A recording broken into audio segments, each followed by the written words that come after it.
তো কিছুদিন আগে যে আমি জেলে গেছি একটা প্রবলেমের লেগে, মিথ্যা মামলায় যে আমার ভাষায় সেটা জেলে পাঠাইছে, ওই কেসটার মধ্যে বেশিরভাগ যুব মোর্চার ভাইরা যারা আইছিল আয়াসিরা কইছিল যে আমরা দেখিয়ে দেবো, হ্যান করে দেবো, ত্যান করে দেবো, অনেকগুলা স্ট্যাটাস অনেক ভাইরা দিছিল। তো পরে দেখি আর দেখছো কিটা যে আমার কোনো দোষ নাই, দোষ আরেকজনের। তো কিন্তু আমি কিন্তু তোমরার কারণে একমাত্র আমি জেলে যেতে পারছি। তোমরা যদি তারা সাপোর্ট না করতা, তারা কোনো কিছু না করতা, তাহলে কিন্তু আমি জেলে গেলাম নই।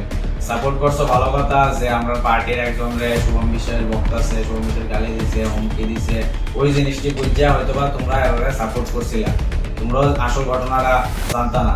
কিন্তু যখন জানছো তখন কে লেগা আমার সাপোর্ট করছো না, তখন তোমরা নিউট্রাল হয়ে গেছো।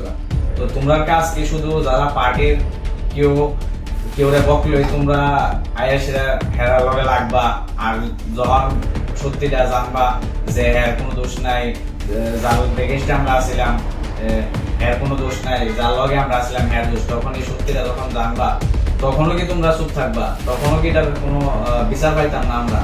আমি কিন্তু জেলও খাইতেছি, আমার 5 লাখ 6 লাখ টাকার মতো আমার গেছে, জেল খাইতেছি, আমি আবার ফেরত পাইতাম না। কিন্তু 5 লাখ 6 লাখ টাকা যেটা আছে, ওই জিনিসটা আমার বাবার ট্রিটমেন্টের টাকা ছিল, ওই টাকাটা নিয়ে আসলে তারা খাইছে।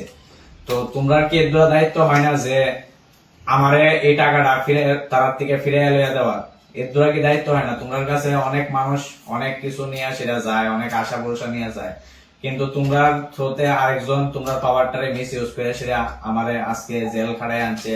আমার ফ্যামিলি এত হ্যারাসমেন্ট হয়েছে, এতগুলা টাকা আমার গেছে। এখন আমি গেছিলাম যে ঘুরতাছি, যে আমার একটা বাবার দোকান বিড়িয়া ছিল, ওই দোকান বিড়িটা কেমনে বেচুম, বেচে সে বাবার ট্রিটমেন্টটা করাম, কারণ আমার হাতে টাকা পয়সা নাই। প্রত্যেক মাসে মাসে আমার হসপিটালে বাবারে নিতে লাগে, তারপর ডায়ালিসিস তো আলাদা আসই।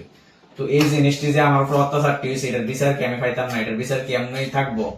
আমি ডিপ্রেশনে গিয়ে রয়েছি এখন। আমি কিতা করুম ডেলি রাত্রেবেলা, আমি কিতা করুম কিতা না, আমি একটা ডিপ্রেশনে গিয়ে রয়েছি যে কে লেগে আমার থেকে তারা হারিয়ে নিল, কে লেগে তারা সবাই মিলে আমার জেলা ঢুকাইলো। আমরা রাজ্যের মধ্যে কি কোনো বিচার নাই? আমার মতো আরো শত শত মানুষ, লাখ লাখ মানুষ আছে এরকম পরিস্থিতিতে আছে। খালি একমাত্র পার্টির পাওয়ারের মিস ইউজ করে কিছু মানুষে অন্য মানুষে এরকম ভাবে হ্যারাসমেন্ট করতেছে, টাকা লুটে খাইতেছে। তো আমরা কই যাবো, কার কাছে বিচার চামো? আমরা মুখ্যমন্ত্রীর কাছে পর্যন্ত আমি এই জিনিসটা জানাইছিলাম, মুখ্যমন্ত্রীও দেখলাম এটার মধ্যে একদম চুপ রয়েছে। সারা ত্রিপুরা রাজ্য জানে, কিন্তু মুখ্যমন্ত্রী এই জিনিসটা জানে না। তো মুখ্যমন্ত্রী স্যারের কাছে রিকোয়েস্ট করুন যাতে এই জিনিসটা আপনি একটু দেখেন, কারণ আমি জেলা খাইতেছি, হয়তো বা আমি এসব কথাবার্তা করার ফলে আমার আবার জেলা যাইতে পারে, কিন্তু কিছু করার নাই, আমার আর কোনো রাস্তা নাই। আমি তো আমার সারা, আপনারা তো সারা, আপনার একটা ইউনিটি আছে, সারা দুনিয়ার মানুষ আছে, আমার কাছে কেউ নাই, আমি একলা আছি। আর আমার বাবা অসুস্থ, বাবা যে একটা বাড়ি করে দিয়েছে, আমার বাবা আছে, এর দূরে আমার ফ্যামিলি, আর আপনার ফ্যামিলি সারা ত্রিপুরা রাজ্যে আছে।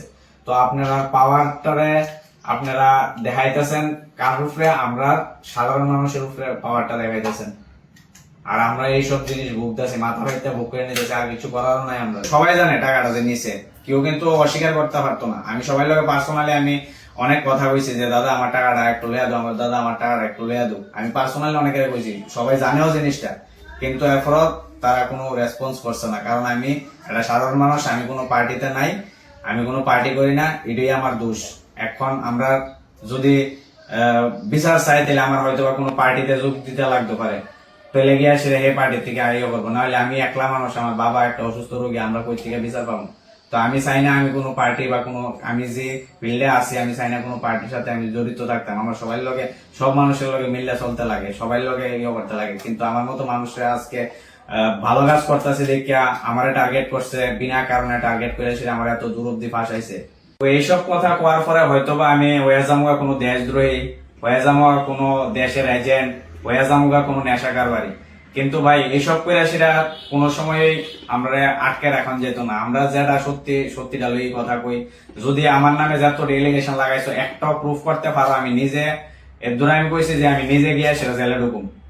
তোমরা যত দিনের জেল দিবে আমি যত দিনের জেল কাটুম, যদি একটা প্রুফ দেখাইতে পারো যত ডেলিগেশন লাগাইছো, 4-5টা ডেলিগেশন লাগাইছো, আমি গাড়িতে বাড়ি দিয়েছি, আমি টাকা চাইছি, আমি অ্যাটেম্প টু মার্ডার, হ্যান অনেক কিছু লাগাইছো, একটা আমার দেখাই দিও, যে আমি প্রুফ করে দিও তোমরা যে আমি এটা করছি। যদি করতে পারে আমি নিজে গিয়ে জেল ঢুকুম।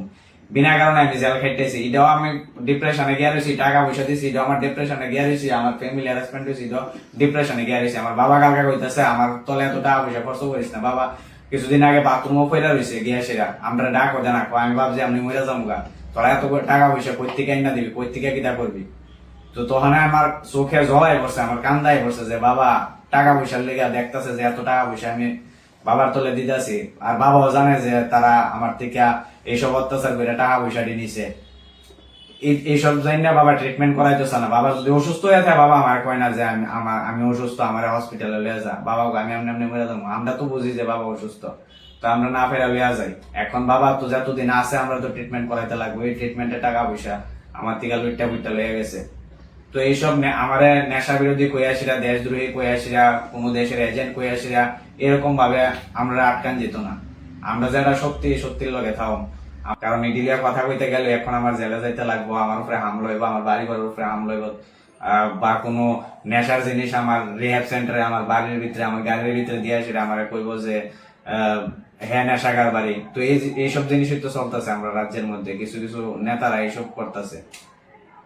তো আর কিছু করার মতন নাই। আপনারা একটু যুব মোর্চার কাছে আমি এই জিনিসটা ছেড়ে দিছি, যাতে যুব মোর্চার ভাইয়েরা আমার দিকে দেখে সেরা আমার টাকা পয়সাটি যাতে লইয়া দিতে পারে, যে টাকা পয়সাটি নিচে তারা, এর দূরে আমি তার কাছে রিকোয়েস্ট, এবং আমাদের সিএম স্যারের কাছে মানিক শাহজির কাছে আমার রিকোয়েস্ট থাকবো এই জিনিসটা একটু সুষ্ঠু তদন্ত করে সেরা যাতে আমার একটা বিচার করা হোক, ন্যায় বিচারটা যাতে আমি পাই।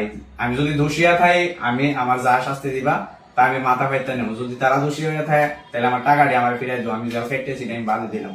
তো সবার কাছে আমার এই দুটো রিকোয়েস্ট থাকবো, সবাই কমো যাতে ভিডিওটা শেয়ার করে দিও, এবং আমরা মুখ্যমন্ত্রী স্যাররা ট্যাগ করে দিও যাতে, আর যুব মোর্চারও ট্যাগ করে দিও যাতে সবাই মিললে যেরকম ভাবে হের লগে গেছিল এরকম